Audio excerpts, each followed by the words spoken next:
Welcome to Punch Keys Podcast. I'm Poppy Minix, your co-host, bringing you blunt talk for the fiction novelist. And I'm Cascade, your other writerly co-host. If you love to ramble about writing and need a tribe, you found us. Are you ready? We're uncorking now. Let's talk about punching those keys. Poppy, guess what time it is? Is it Punch Keys time? Oh, you know it. Best time of the week. It is. Tonight is really, really exciting. We have a special guest interview. What? Yay! That's so exciting. I'm so excited. As everyone knows, this is the second interview that we are putting up, and we interviewed Emmy last time, who was a close friend of ours in our writing group, so we could kind of talk about how writing groups are real and we're not making this up, and you got to talk with her and her journey down self-publishing and everything she's done. Our next guest that we picked tonight is actually the first person that we reached out to, and we were thrilled that he said yes. I have run into him several times through online seminars he's done. I picked up one of his young adult books, which was fantastic. I gobbled it up. It was great. And we're just thrilled to have him. We are welcoming Scott Reintgen. Did I say that right? That is correct, yes. Yeah, I've got the whole... It's pronounced Reintgen.com as the website. You can tell I've gone through some very bitter mispronunciations in my life. Well, it's definitely a different spelling, so I could see how that happens. I noticed that's how I got the spelling, though, was on your web address. I was like, oh, that's really handy. He just told me how to pronounce his last name. Thank you. I do a lot of school visits, and a lot of librarians tell me it's very useful. So, people still pronounce it wrong. It's okay. I'll never be offended, but I'm always grateful when it's correct. Oh, good. So speaking of which, that is his webpage. As we go through, we're going to go through the books he's written and his process of writing. But you can find him on there. I've found him on Twitter and on Instagram. Is that correct? Yeah, those are the two active ones. You could find like an author fan page on Facebook, but yeah, those are the two that I would run to, are Twitter and Instagram. Okay, perfect. So we'll just get going. Scott has 3 different series. 2 are young adult, 1 is middle grade. They're really exciting books. I loved Nyxia is the series that I've started. I'm 1.5 books in. I actually just finished the first book and passed it on to my 14-year-old son. So I'm really excited to hand that down to him and get him reading. I love that. That's my intended audience. That's the group that I wrote it for. I always, in the school visits I do, I tell them that hey, if adults like it, that's great. But I wrote it for them. So if they're that's my true test. I'll hold out to see what your 14-year-old thinks. Hopefully enjoys. So why is that? Why is that where your heart is? What got you started? And this is my demographic and audience. That is where my heart is when I'm writing YA and middle grade, right? I think there is plenty of room to write stories for anyone and everyone. And that whole concept of writing that story for yourself too, I think that matters a lot. But honestly, I taught as a high school English teacher. I taught mostly 9th grade, and just wanting to write for that audience, and specifically for that audience, not YA. That's really, we say it's YA, but it's really meant for the age 25 to 40 demographic. I think mine very specifically is written for teenagers, and I had the choice to make it not that way. So when I first went out with Nyxia, I went through the whole agent process, and then when we went to the traditional publishers and kind of got our options, we had 3 that were interested, and there was the final 2 who kind of bid back and forth between each other. One was a young adult publisher, and one was an adult publisher. And so I got to choose then and there who it would be for. And at the end of the day, the deals were relatively similar. The adult one was a little higher. And I said, this is a young adult book that I wrote for teenagers. And that's kind of stuck with me ever since. So I'll write adult books eventually. They'll be for adults. That's fine. But these ones are for the kids. That's fantastic. I'm really excited to give it to my son. It is meant for a teenager, you can tell, but it's still engaging. It's still real, raw things that they deal with as you're growing, and especially it's right after puberty and that time where it's just everything is rough and the world is hard, and I like that you embrace that head on in the writing. It was enjoyable, and I think it'll touch him, but I'll let you know. I appreciate that. Yeah. So we've got the 3 series. I also went and looked on your website, and I noticed you've got some editorial services that you offer. Is that specifically for young adult and middle grade manuscripts as well? It's for anything. I'm pretty sparing in what I take on, just because deadlines are a thing, and I try really hard to. I get to write full time right now, and there's no promise that gets to last forever, and so I work myself to the bone to keep it going that way. But I do take on editorial stuff. Usually it's just a project I click with, and I've edited primarily YA and middle grade, but several adult thrillers. Yeah, it's something that I really enjoy, and a part of that comes from being involved with a writing group for a long time. Part of it comes with being a teacher, right? And then a part of it's just I've worked with an editor for 5 years on 7 books, so I've naturally picked up some of the stuff that a normal editor at a publishing house is going to run you through, and I get to kind of do a little bit of that on your manuscript ahead of time. So it's something I enjoy. I definitely enjoy year to year. That's awesome. And you mentioned that you get to do writing full-time right now, and I saw that you have 2 books that are coming out that are being released, one from each of your 2 series. So how much time do you put in a day? What's your schedule like for writing? The schedule, I mean, pre-COVID or now, so like, both? Yeah, know, right? COVID was really unique. Like so I have two boys at home. I have a 3-year-old, I have a 1-year-old, and I take the morning shift, cause I am the morning person in our relationship. And so my boys for a long time during COVID were waking up at around 6:30, which meant I was waking up at 5, and I was sitting down, I was writing. I don't want to be a part of the 5 a.m. writing club. I really don't. I would gladly hand back my membership card, but it's what you do. You squeeze it into the times and the places that it works. I'm a really big fan of what Sarah Dessen talks about. She says that she's pretty useless after about 3 hours, that she writes in these chunks. And that's what works for her, and that's what works for me. I can go for about 2 to 3 hours, and then I just got to peel away because my artistry is not what it's supposed to be. And I'm really just sort of gunning ahead for no reason. And so that's how my day breaks down. I might write a little bit when I first wake up. I spend some time with my family. I have breakfast. I enjoy them. And then I'll probably try to take like a 2 to 3 hour chunk. I'll come back and do lunch, I'll walk the dog, something like that, and then I'll do another 2 to 3 hour in the afternoon. And if I'm really pressed on deadlines, I might write that night as well. But typically, yeah, it's just 2 to 3 hour chunks these days. When I wrote Nyxia, I was a teacher. And I would leave a coffee shop, and I'd work my tail off because I didn't want to do disservice to any of my students. So I worked real hard for them. But at 3 p.m. I would leave, and I would go to a coffee shop even though I desperately wanted to sleep. And I'd write for 2 hours, and then I'd go home and hang out with my wife. But I logged that time every day. And so, yeah, I'd say writing has looked different at different times for me. I got to go to Switzerland and live with my wife there for a year, and that was amazing. I could not find a job, and so I had to write full time, which, let me tell you, thrilled my parents and her parents. But I genuinely, like, I wrote every day there, and I did this big analysis at the end of it of like, how much did I write when I was a teacher versus how much I wrote now? And I wrote more, but I wrote less efficiently. So, it just depends. We all find time and spaces to fit our writing in. And definitely being a full-time writer gives me license to do all the other things, all the other hats that writers have to wear, which are so important and so crucial to fomenting a career. So there's all that too. That's awesome. You had mentioned earlier that you had a writing group. Poppy and I have talked about, we have a writing group as well, and we've talked a lot with listeners about how important they are. How did you find your writing group? A little bit of luck. So we were on Meetup for a long time. I don't know how important Meetup is anymore. I think it's still a thing. I know that there are a number of different mediums and avenues for finding critique partners, but I was lucky. I was in a MAT program with another teacher who just was in a writing group, and I was like, oh my gosh, like, I loved to write. I kind of got turned off from writing in college a little bit. Like, I really was passionate about it, but I wrote fantasy, I wrote sci-fi, and I had teachers who would just be like, hey, your sentence level stuff's great, but like, this isn't real writing. And I was like, thank you, that's good to know.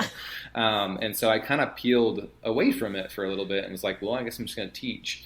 And I loved teaching, but I had that friend who was in a writing group. I was like, can I join? And she was like, no, we're full. I was like, that's cool. No problem. Ouch. And then, yeah, brutal.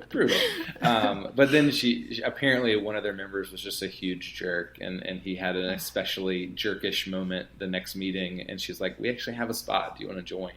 And I never looked back. Never. I got to that first meeting, I was pretty nervous, and I remember reading some of their pieces, and I remember hearing the feedback, the quality of it, and just understanding immediately how immensely vital they could be to me accomplishing a dream. And I was like, well, I'm in. So I've been a part of that group now for 9 years. That's fantastic. And we meet twice a month. You can submit up to 3,000 words a month, or 3,000 words a meeting, and you read it all ahead of time. We talk about it at the meeting. Each person's piece comes up. We all talk about it and discuss. And again, I recognized early on how useful they would be. And for, I think, 5 years, until I moved to Switzerland, I did not miss a meeting, and I did not miss a submission. I submitted every time, and I met every time, because I knew how important it would be to get that feedback. And the big thing for me, so our group's changed a lot. We've had a lot of people get published in different ways and different capacities over the years. Right now, it's so from the publishing standpoint, I have a lot of books out there. There's a middle grade author named Ali Standish who's tremendous and only getting better. There is an adult author named Katie Edwards who wrote probably the best adult urban fantasy I've ever read. It's called The Last Sun. Kwame Mbalia was a part of our group for a little bit. He's with the Rick Riordan imprint. He wrote Tristan Strong Punches a Hole in the Sky, which is like an amazing book. Anyways, I could advertise for them all day because they're all brilliant. But the big thing for me in that group is I leave each meeting feeling encouraged, spurred on, like someone has wrapped their arms around my story and me as an artist and is saying, yes, you got this. You're here to tell that story. But also I get the pinpoint critiques of people who know my stories and know them well and have been with my characters for a long time. Even last meeting, I tried to rehash an old piece, something I wrote 3 years ago, and I was stung at first, but it was also kind of charming.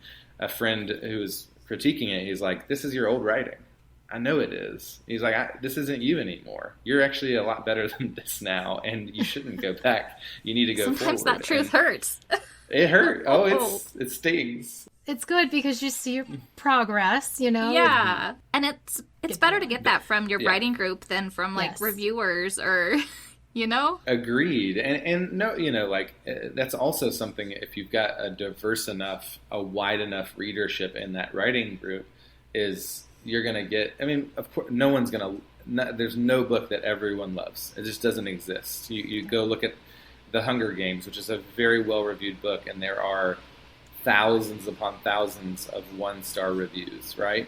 But that group really puts their fingers on the pulse of a good story, and when I'm telling my best story, and I think that matters a lot too. That's fantastic. So you said you've had the group for 9 years. Is that how long you've been writing, or has it been longer? That is how long I have been writing with the sincerity of I'm going to get published. So I started in high school. Really, I just loved to write. I loved it. I loved it so much to tell stories. And I had this lovely English teacher. Her name was Mrs. Labasso. She's now Mrs. Letts, and she still teaches in my area. Came to my first book launch, right? I trusted her. She was just so kind. I couldn't imagine her redlining my piece and torching it. So I was like, okay, I'm going to take it to her. And I gave her a chapter of mine. And the next day, she had promised to read it, and so I came back into class, and I had no expectations. I almost started falling asleep in the middle of class because I was just not a good student. And she was like, you got to believe in people. You have to believe in what people are capable of doing. You have to believe the best in them. And then she pulled me aside after. She said, I was talking about you, right? I was like, oh, yeah, I was there. And she's like, well, you know how you're in Spanish 3? I said, yeah, I got to take that to get to UNC. And she said, well, you're out of that class. I switched you to creative writing. And I was like, is that legal? And she said, stop asking so many questions. She sounds awesome. She does sound awesome. But that was my first push of love what you love without apology. And I was ready to be a writer. College roughed me up a little bit. And then finding a writing group is what drew me into the maybe I can get published. Maybe I can actually see a book of mine on the shelf, which is a dream of mine as a kid, for sure. I tell this story to kids all the time. I would go into the Barnes & Noble near my house, and I'd separate the books and leave a space where I knew my name was supposed to go. And I'd sit there and stare at it and be like, what if? What if? And I never fully believed it until the shove in the back from Mrs. Labasso, until the writing group spurring you on. I think it takes a village to raise an author as well. And thankfully, I've had a really good one. You have. It sounds like you've had a great one. Yes, it does. So it does take a village. So you're there, you get this push. So what advice would you give to an author who's decided they're doing this? They're really excited. They've gotten the push. They're doing it. What's the biggest advice in the beginning of their journey you want to give them? Obviously, the finding your people part is helpful, and I know that's especially hard. We're awkward. We're introverts. we don't want to reach out and step out in this uncomfortable space and be so risky. I literally just sent an email right before we got on of a librarian I met in Manteo, North Carolina, who wants to connect, and I connected her with a member of my writing group because they write similar things. And so I think that if you take a risk and take a chance, the writing world is a lot kinder than it would look, or maybe it seems. We are all in this together, and a lot of us really care about how you go forward because it's how we go forward, and I think that's really cool. So take the risk, find your people. The other thing is just, I think there is something really powerful and meaningful about putting in the time. I know it's putting in the time and learning patience. Those two hand in hand, right? So you just can't, writing is often seen as an art, right? It's this ethereal, wow, only if you are struck by the muse can you do it. And I just don't fully buy into that. I think maybe a little, but I think more often art is a skill. And skills can be learned and honed and practiced. And I think every good writer you meet, every author you've fallen in love with, and the words on the page that just charm us to no end, is someone who put in hours and hours and hours of work. Maybe there's a few naturals who just got it off the bat. We don't talk to them too much, but we secretly hate them. The rest of, yeah. One of the members of my writing group, he got one rejection letter. One, and I love him, but let's be nice. We don't talk about that much, but genuinely, I think underestimated is the just idea that maybe you're excited about that first book you're writing, but it might not be the first book that gets through. It isn't for most of us. I took 3 books and a novella to get through. I did an event with Marie Lu, who's a brilliant New York Times best-selling author who gets paid millions of dollars to do what she does, right? And at our event, I thought I had the upper hand. I was like, I had 178 rejection letters. It was brutal. And she tapped my arm. She's so polite. She's like, oh, Scott, you don't understand. I think her number was 618. So she had 600 plus rejections over 7 books over 8 years. Wow, you're making my 72 rejections not so bad. Thank you. That's it puts it into perspective. There's the person with 1, and then there's Marie Lu with plus 600 plus. I think there's something to be said about persistence. There's something to be said about finding who you are as an artist, and it might take you 2 books or 4, we don't know. And then I think patience is a really valuable skill. I remember early on, I would write half a story and I'd start writing the query letter, and you can't do that, and you can't send that out because that has to come with a full manuscript. It has to come with a completed book. And you have to get to a point where you can patiently let that story become what it needs to. And it's also just good to learn because publishing is dreadfully slow. Oh my goodness, so slow. Oh my gosh, everything about it moves slowly. And so if you want to go that route, you have to be willing to wait years at a time to announce a slice of news. I mean, some of it is just, it's really iceberg level slow. And so learning to be patient on the front end, learning to let your stories develop, and learning to give yourself the time to get better. That's another thing, is early on I learned I was trying things I wasn't skilled enough to do yet. I just had to learn that. Neil Gaiman talks about that in his masterclass. Yeah. He says he had a story he loved and he had to set it aside and put it in the drawer. Just he wasn't a good enough writer yet for it. I think that's just, yeah, I had this multi-point of view story, this huge, sprawling, epic adventure, and I wasn't good enough. That's okay. One day I will be, and one day maybe that's the story I need to revisit. But finding the right story in the right moment to keep developing your skill and writing stories that you love, that's super crucial as well, to just make sure that you are feeling that sort of like, ooh, let me get back to the table feeling, because if you're not feeling that, the reader won't feel that. And so all of these things, but yeah, hopefully some of that is relatively helpful for a young or new or anything writer. I would say so. Yeah. It for sure. And with that, like with how long it takes and how hard it is, there's inevitably going to be low days where it just feels impossible. You feel like you're not a good writer, or it's just a low day. I don't know a writer who hasn't experienced them. So I'm going to make an assumption here that you have low days. How do you overcome them? I cry and eat chocolate. That's okay. the ideal. All right. No. Didn't see that one coming. That's where I start. That's the starting Yes. point. You know, definitely low days. I can think of some distinct ones that pop off right away. When I wrote Nyxia, I felt really good about that story. And I had worked on this one agent for a while. I had hosted a lot of her authors in my classroom, and I had a lot of really good connections where I felt like, okay, if anyone's going to give this a shot, if this is a good book, I'll get a yes on this one. And I got a rejection the first day I arrived in Switzerland to start full-time writing. And I was laying on my bed, looking out the window, just thinking like, what is life? Like, I truly... Pulling the angst. Yes. Yeah, and then 4 days later, I had 3 requests. So it's like, you have to keep perspective. You have to understand it really can change day to day, month to month, year to year. I have author friends who felt like their career was dwindling away, and then the next book hit the bestseller list at random. And it's just something like that. It can twist and turn.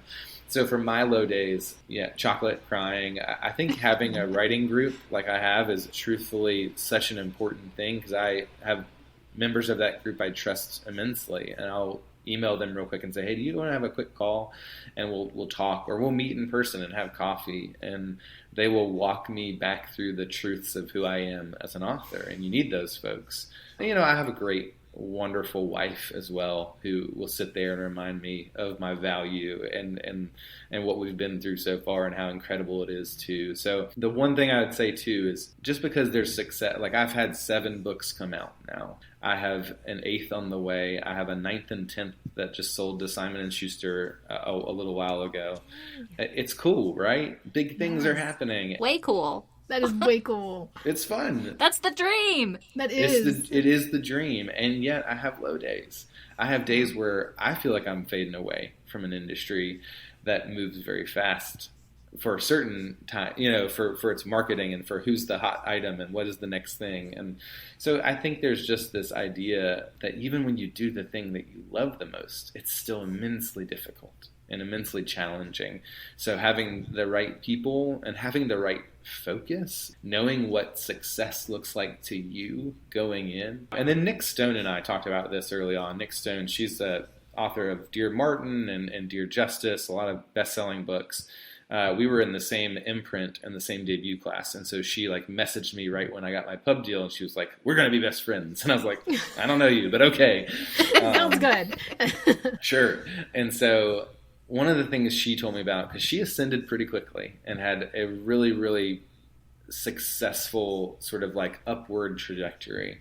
And one of the things we talked about is that no matter what happened, she always felt like she had to go for one more thing to be successful. And I think that's another thing we don't talk about a lot, is that even when you hit this list or get this deal or get that agent, it always is this thing of dissatisfaction if you let it be, right? If you don't have perspective, if you don't keep in mind what a cool thing this is we get to do, you can go through this whole process unsatisfied. And what a shame that would be. You'd miss out on so much. Yeah, my middle school self would just destroy me if he knew that I was writing books for a living and I was upset about it somehow. Which doesn't mean not to be real. It doesn't mean not to try and figure out the hard parts and wrestle with all that. That's real too. But it's just, I think there is something really powerful about keeping a good head on your shoulders and keeping perspective and staying the course a little bit. I agree. And I always hate, we don't want to sit in the low parts too long, so let's just swing right up on the other end. And what's your favorite part of the whole process? My favorite part of the whole process, I think there is some immense reward. There's some magic that exists between reader and writer. There's something really powerful about the fact that I had this idea while I was walking my dog back through the woods that I started asking a few questions, and then all of a sudden I went from an idea to a story, and I wrote that story, and then by some strange alchemy, it sits on a shelf and you pull it off and it goes from my brain to your brain. And I think there's something just beautiful about that, right?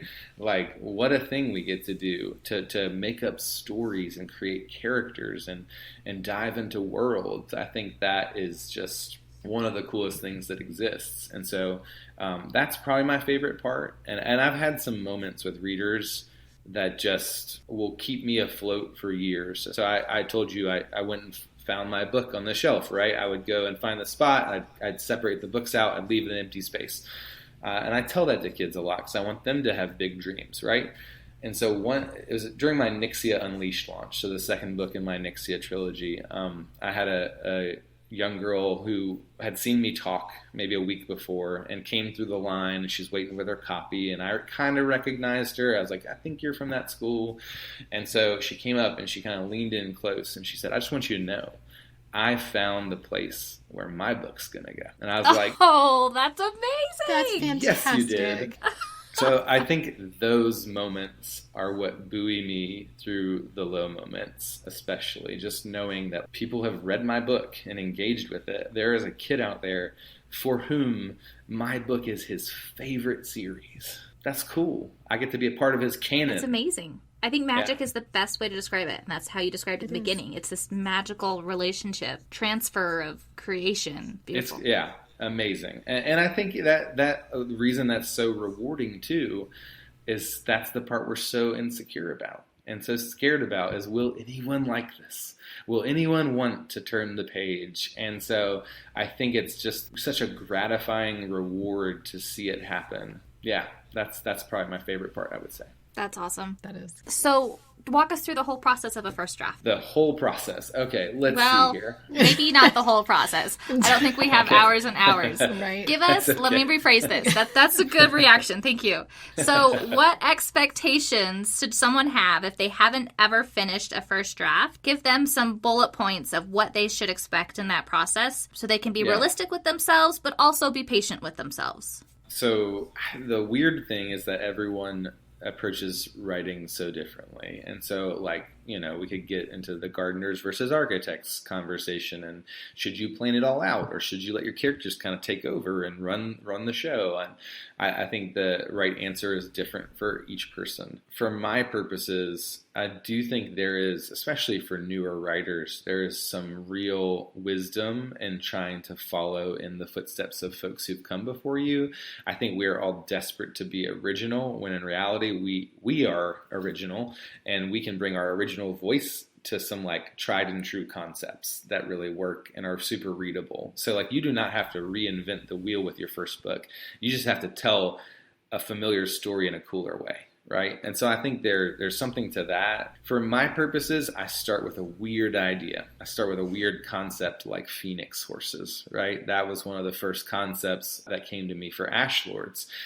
What if there's a horse that lives and dies all in one day, right? So it rides impossible distances. It can go without getting tired as long as the sun is out. But when the sun sets, it dies. It bursts into flames and becomes ashes.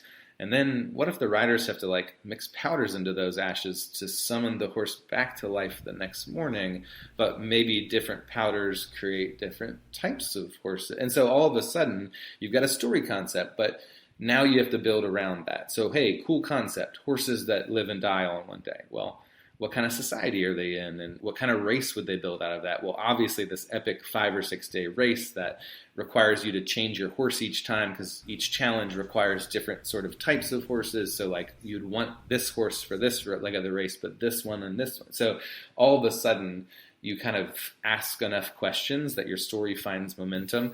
For my purposes, the story comes to life when cool idea crosses roads with the right character to carry us through the story. That's the moment where I need those two things for a story to take off. And so I look for that moment, I look for that character, that cool idea, and then I just start asking a ton of questions of, if this character was in this moment, in this world, with this kind of power, what would happen next? And I kind of build the story out from there. Yeah, that's most of it. I would say just, know your tropes, know your cliches, know the genre you want to write so that you can copy it where you need to copy it and veer from it where you need to veer from it. There's just all kinds of little tricks that I think you learn through time and practice. I love that. So in this particular example, it sounds like the cool idea came first. Does that normally happen for you, or does sometimes the character come first? Always cool idea, unfortunately. Why unfortunately? I don't know. I don't know. Sometimes I wish the characters came first, because I have to do so much work on my characters. I have to work really hard at them because the cool story concept came first, and I'm fitting them into the concept and the world. And so sometimes that is just tough sledding. I really have this problem with early drafts, especially with my first couple books I wrote. I had this problem of the blank slate protagonist, right? That protagonist who is pretty boring, kind of a vehicle for the rest of the story. All the side characters are way more fascinating than them. And it took me until Nyxia to really solve that problem. And it took a while to realize it was a problem. Hold up, what's the secret? How did there's got to be an interesting character. Oh man. Emmett is a really, really fascinating character with a distinct and vibrant voice, right? So Emmett's character is interesting. I would say all my main characters are really great now, but it did take a few of those, like, sort of just like, it's like throwing a mannequin into a story. Like, they were just the most boring people. And it's a shame, because some of the concepts I had were cool. The worlds were cool, but I just couldn't find that character to come to life inside of it. And so, I wish I had a better secret than just try something else. But yeah. You mentioned how we all are striving to be originals, and you've talked about know your genre and the expectations and the people around you. And you did the query seminar, and it was some fabulous information. I obsessively will research querying and first pages and do different workshops and articles. And there was some great stuff in there that I hadn't seen anywhere else. I really loved it. You did talk about how respect for people in your genre. When you are reaching out and you're trying to be a part of this writing industry, so often people are like, it's this, but way better. It's this done the right way, and I really like the respect that you talk about, because we're talking about writing groups. And the industry itself as a whole could be a big writing group. Yeah, I mean, it's a group that you want to be a part of. Like, if you're querying, you're trying to become a part of the YA group or the YA industry. And it's not like you're trying to join the cool kids table. It's just that these are the people who write. And so it is real strange to me. I get why people try to do it, but it's strange to try and dunk on someone else to get your own accolades. It's always going to look real weird if you climb up on Lee Bardugo's shoulders in your query letter and say, can't wait to show you how much better I am than Shadow and Bone. In part because, you're talking to agents and publishers who maybe know them, maybe are familiar with them, or maybe Shadow and Bone was maybe just love their book. Maybe they loved Shadow and Bone. I mean, genuinely. And truly, you don't know how small a world it is until you get into it, where this agent is best friends with that agent and who represents this author. And so it's always going to be a little odd to try and target a person who did what you did and queried and put themselves out there and wrote this book with all their heart. What a thing to be respectful of, right? The same thing you're trying to do. So yeah, I definitely think, there's been a few threads on Twitter about this, just the idea that like, it is not a competition. I am not up against Karen McManus, who was a part of my debut class. I am not up against Nick Stone or Jeff Zentner. I am alongside them. We're a part of a group that we get to celebrate and cherish each other's books. And the good news is, if someone reads Karen's book, well, I'm working on this YA that they might end up loving down the road. And so I think we get to build readership together. And once that person loves this book, maybe they'll like my book. And so I think there's just something about working together. Yeah, anyways, I don't know how else to say that one, but yeah. That was well said. And it's a good thing to remind people. I think so often it is. It's kind of society. We feel like we have to knock down people around us in order to do well and succeed, and it's just not necessary. Lifting each other up does so much better. It makes so much stronger bonds between people, and it's, and people remember those who they enjoy working with and those who enjoy talking and having good conversations with. That's memorable. It's also memorable when somebody's like, well, psh, to them, and I'm better here. And it's like, woo, right, okay. Right. Well. It's your first impression. I mean, what first impression do you want to leave? It would be weird to do it in any other circumstance too. Like if you came into a hangout and you're like, well, I'm funnier than that guy. You'd be like, okay, well, right. Maybe you are, but like we don't really care. You can go sit over at that table. So it's just, it's an odd thing. It is. We like the positivity of it all. Yep. So I had noticed, we've talked about how you have multiple books coming out. You have multiple series that you've written. Despite the industry being slow, you still have to be working on more than one project at once, it sounds like. On average, how many projects do you juggle at once? So I write fast, and I do juggle projects, but I do end up diving into one particular project. Like one project will catch my eye, right? So I'm weird. I have not been in a position yet where I've had to face a full-on deadline. Part of that is because of how I got into the industry. I wrote Nyxia, and I had already written, like, by the time I settled with my publisher, I had already written Nyxia Unleashed and was working on Nyxia Uprising. So I wrote pretty quick, and then I kind of stockpiled novels. I'd written parts of Ashlord's, and I ended up revising it. My middle grade series, Saving Fable, was one of my rejected novels. So the second book I wrote and queried and didn't find a home for was called Win in Fancy, and it had a broken first 30 pages. Those first 30 pages were a really bad concept. The rest of the story worked, and I sent it to my agent. She was like, do you have anything else for me? I said, yeah, this middle grade book. And she had rejected it. She didn't know she had, but she had rejected it. Oh, wow. And so she read it, and she's like, I love this. I was like, I wish you told me that a while back. And she's like, well, I don't love this. This is what we need to change. And that went through a ton of revisions, but it became my debut middle grade book. So I very much have had sort of a book waiting in the wings each time. So I have not been under the pressure of the normal deadlines, which does mean I set these rigorous goals for myself to kind of keep that going. During 2020, I wrote 4 books last year. That's not normal. Nice. Congratulations. Thank you. It's cool. Mm-hmm. It works for me. I have friends who write a book a year. I have friends who write a book every 5 years. Whatever works, whatever pace you need, it's great. I want to be dipping my toes in everything. I want to write everything. I want to Neil Gaiman the mess out of all my career. And so I do write middle grade. It's a good goal. I do write YA. It is a good goal. I do write adult. And so I haven't pubbed adult, but I am working on that. And so I think there's just this element of like, I got lots of stories. I'm probably writing one at a time with like kind of a side project that I'll visit every now and again. It helps when they're different age groups, because my voice for YA is very different than my voice for middle grade.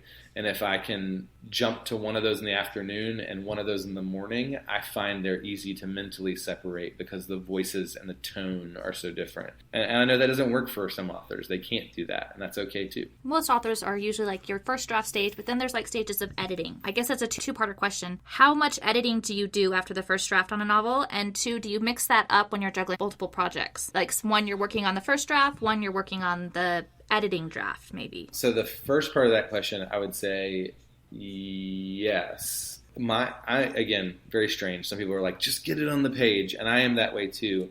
But I start every day of writing by going back to the day before. So if I wrote 3,000 words, I'm going to go to the start of that. I'm going to lightly edit through that so I get the voice and the rhythm. And by the time I hit blank page, I'm like ready to roll. And then after I've finished that whole first draft, I'm probably going to read through it once. I usually leave notes to myself, so it'll be something like, this side character is just fades away. They're gone. I need to get more of them in the page.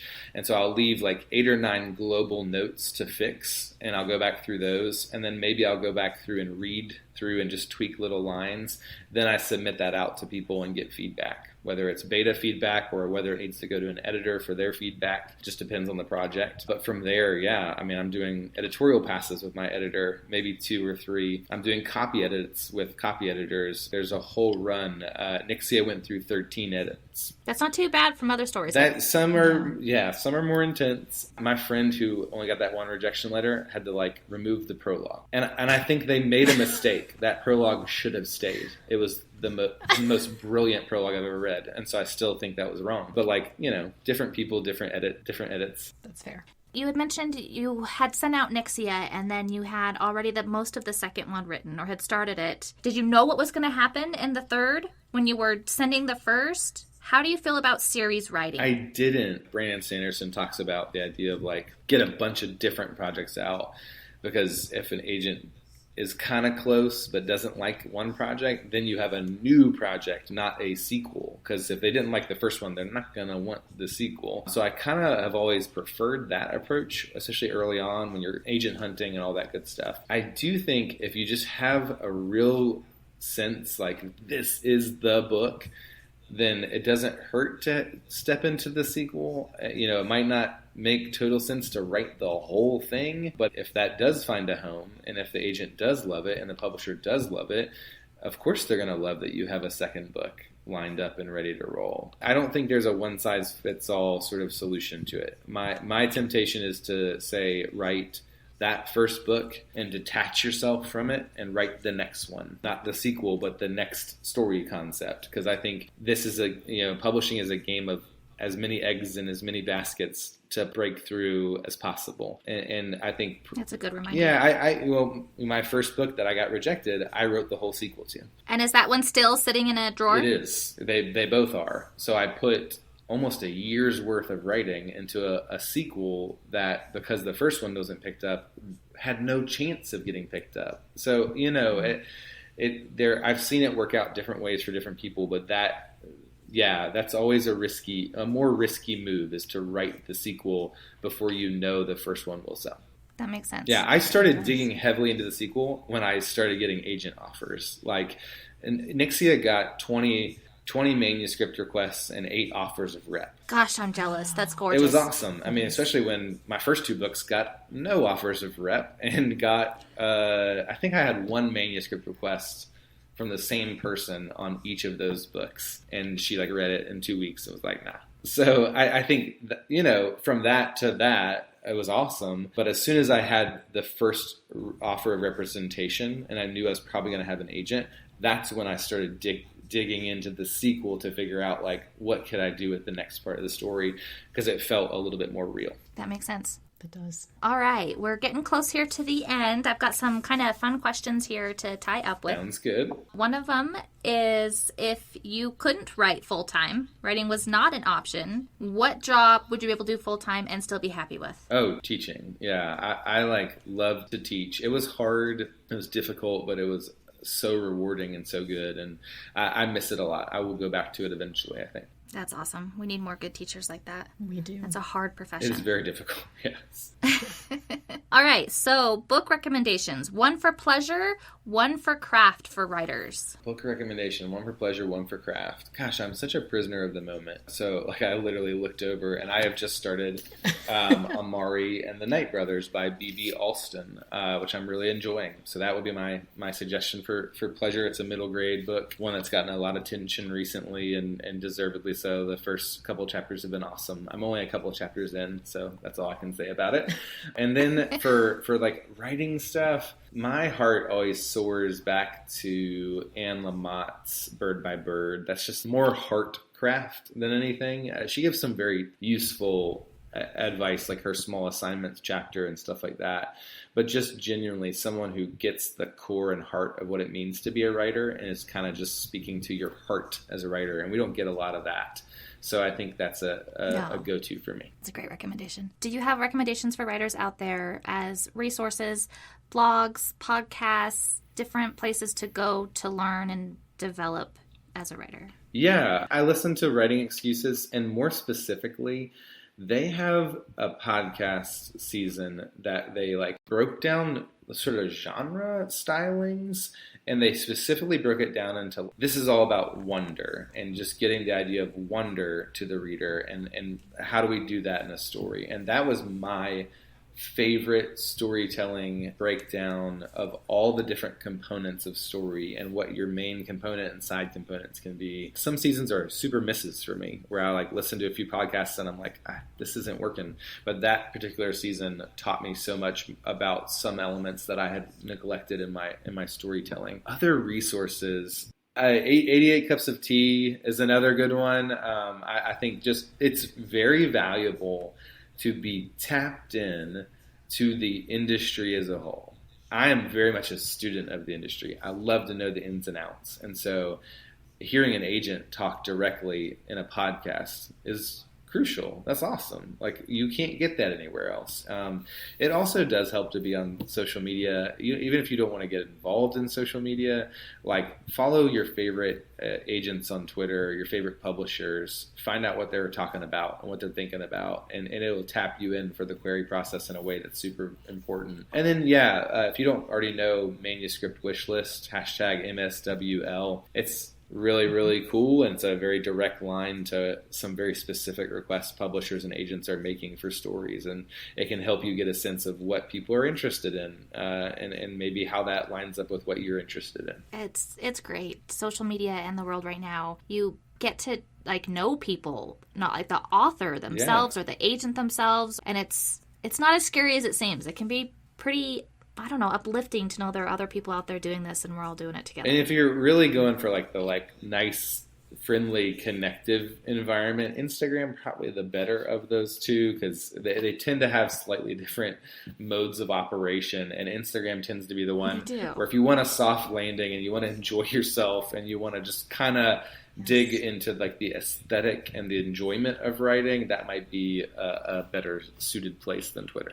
But Twitter does have some dang good information. I think Twitter's awesome. I love the nitty-gritty of Twitter. I think it's where people are very honest and very open, and some really critical conversations happen where I felt like I got informed immensely, and I didn't make some of the mistakes other people have made since then because of what I learned there. So I think they're both really valuable. If you're trying to learn a lot, Twitter is super useful. If you're trying to just engage and enjoy, I think Instagram tends to be more that. I can see that. You can lurk in Twitter. You can lurk. You can always lurk in either of these places. Until you're ready. It's very true.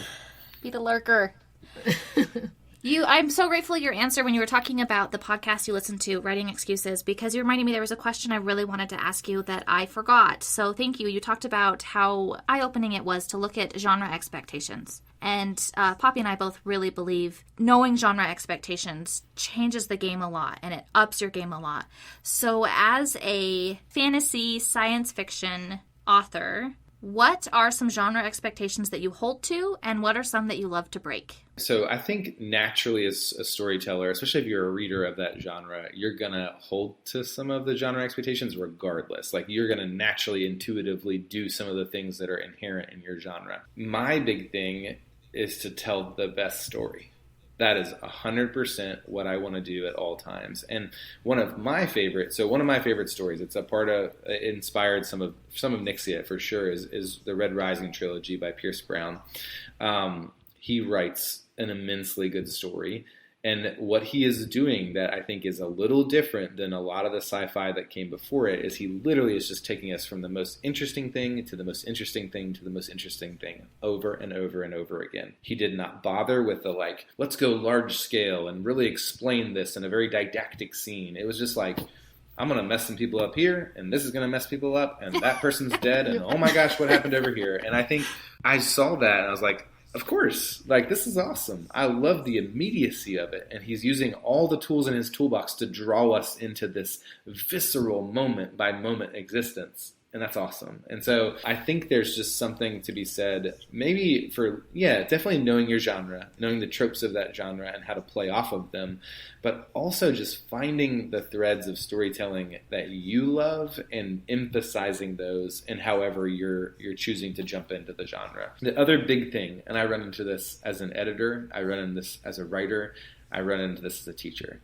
If you're a big fantasy fan, but the newest fantasy you've read is Lord of the Rings, you cannot possibly be up to date on your craft and your genre.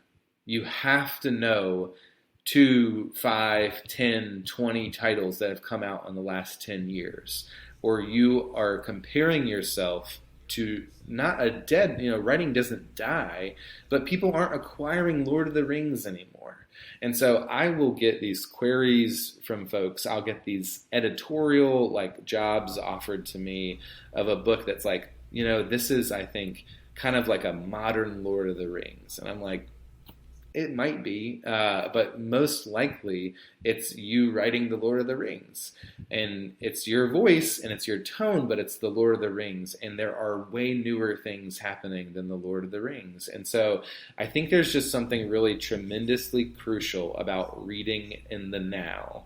If you're a sci-fi writer, check out the Nebula list. It's not a perfect list, but it'll give you a few ideas of where to start. Check out what's happening on Twitter. Find out a few good books each year that represent what you want to write and figure out what people are doing now, because the thing that you're riffing off of might already be dead. And so it helps to know what's living and what's kicking and what people are already doing that's new in your genre that you can then riff off of. So I just think it's crucial to do that. That's fantastic advice. Very good. All right. So our final question for you tonight is a metaphor. So we wanted you to create your own personal metaphor about what the writing process is like. It could be for all writers in general, or it could be your specific writing process. But as a writer, we all have to write metaphors, That's right? True. Usually in a dark room by myself, I have to write a metaphor. Editing over. That's right. That's right. What is a good metaphor for writing? Okay. I'm going to cheat. So in my upcoming book is called, it's in 2022, right? What year are we in? 2021? Is that correct? Okay. Yes. I know. I do the same thing. Fact check. Something like All that. Right. So in 2022, I have a middle grade book coming out. It's called The Problem with Prophecies. And it's about a young girl. Her name is Celia Cleary, who on her 4,444th day of life gets her first prophetic vision. And that vision is of her neighbor, Jeffrey Johnson, dying. He's a 7th grader as well. And so she goes and saves him, only to get another vision of another death. And soon her whole 7th grade year is just math and science and homework and saving Jeffrey's life over and over again. And it's kind of this big wrestle with fate. It's this, her power is very generational. So it's every other generation. So she has this power, her mom does not, her grandmother does, and so on and so on. And one of the things that's really important in the story is that she has this thing called the Cleary Family Guidebook, where they have written down the basics of magic, but over the years, there's been millions of notes littering the margins of the pages. And there's people have added this and said, well, wait, no, you want to put a cup of this in there. And wait, what about this? And I think that is writing. Writing is this book where you are writing something, but all your favorite authors you've ever read are kind of writing in the margins to you, right? We are in this collaborative space where we get to create stories with the help and the voices of everyone who came before us. And that's the right way to stand on the shoulders of the people who came before you, not so that you can dunk on them, but so that you can give a nod to them and say, this is how I learned to end my chapters from Ursula K. Le Guin. I learned to write these action scenes from Pierce Brown and Marie Lu. I learned to write my chapter switches from Leigh Bardugo because she handles chapter swings and POV switches so perfectly. So I think that's a great metaphor, is a book where all the knowledge that's in there is sort of collective and gathered over time and measured out through the people who've come before us. And we get to add our name and our style and our recipes to it. And that's pretty cool. That's an amazing metaphor. Thank you. That's the best I can do. And good job. You did good. It was perfect. All right. Well, thank you so much for coming on. Anyone listening, please make sure you go check him out. Check out his books.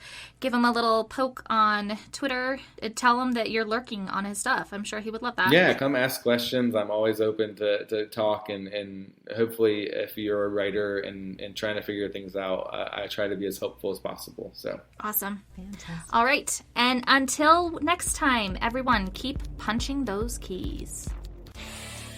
Thank you so much for hanging out with us. And if you liked this episode, please subscribe and give us that clickable 5-star love. Got writer questions or feedback? Reach out through our website. And until next time, make sure to punch the keys.